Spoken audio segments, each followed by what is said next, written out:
Hi everyone, JEE Mains 2024 ఆస్పిరెంట్స్కి Shri Vashishtha విద్యా సంస్థల నుంచి శుభాభినందనలు.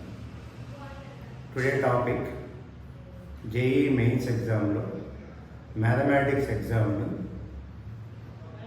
రాసేటప్పుడు తీసుకోవాల్సినటువంటి జాగ్రత్త. మొదటగా ప్రాబ్లమ్ని చాలా పేషెన్సీగా చక్కగా రీడ్ చేయండి. రీడ్ చేసిన తర్వాత ప్రాబ్లమ్ని 4 టైప్స్గా డివైడ్ చేయవచ్చు.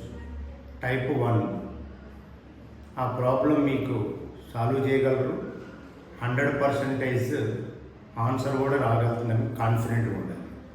టైప్ 2, ప్రాబ్లం ఐడియా ఉంది కానీ సాల్వింగ్లో కొంత క్లారిటీ లేదు, 70-80% సాల్వ్ చేయగలరు. అవి టైప్ 2 కింద పెట్టుకోండి. నెక్స్ట్ టైప్ 3, ప్రాబ్లమ్ చేసిన చాప్టర్ నుంచే ఉంది కానీ కాన్సెప్ట్ రిమైండ్ కావట్లా, టైప్ 3. టైప్ 4, అసలు ప్రాబ్లం ఐడియానే లేదు. సో టైప్ 4 క్వశ్చన్స్ గురించి ఇంకా వీ డోంట్ గెట్ ప్యానిక్. మొదటగా టైప్ 1 ప్రాబ్లమ్స్ని తీసుకొని అటెంప్ట్ చేయాలి. క్వశ్చన్ పేపర్లో 30 క్వశ్చన్స్లో టైప్ 1 ఎన్ని ఉన్నాయో అన్నింటినీ కంప్లీట్ చేయండి. ఆ తర్వాత టైప్ 2 ప్రాబ్లమ్స్ని ట్రై చేయండి. అవి కంప్లీట్ అయిన తర్వాత టైప్ 3 ప్రాబ్లం ఒకసారి రీడ్ చేసినప్పుడు ఆ కాన్సెప్ట్ రిమైండ్ కాలా, 1 or 2 టైమ్స్ ప్రాబ్లమ్ని రివైజ్ చేయండి, రీడ్ చేయండి. అప్పటికి కూడా థాట్ రాకపోతే ఆ ప్రాబ్లమ్ని రిమూవ్ చేయండి. థాట్ వచ్చేటటువంటి ఛాన్స్ ఉన్నటువంటి ప్రాబ్లమ్ని థర్డ్ టైప్ని అటెంప్ట్ చేయండి. ఈ జాగ్రత్తలు చాలా ఇంపార్టెంట్.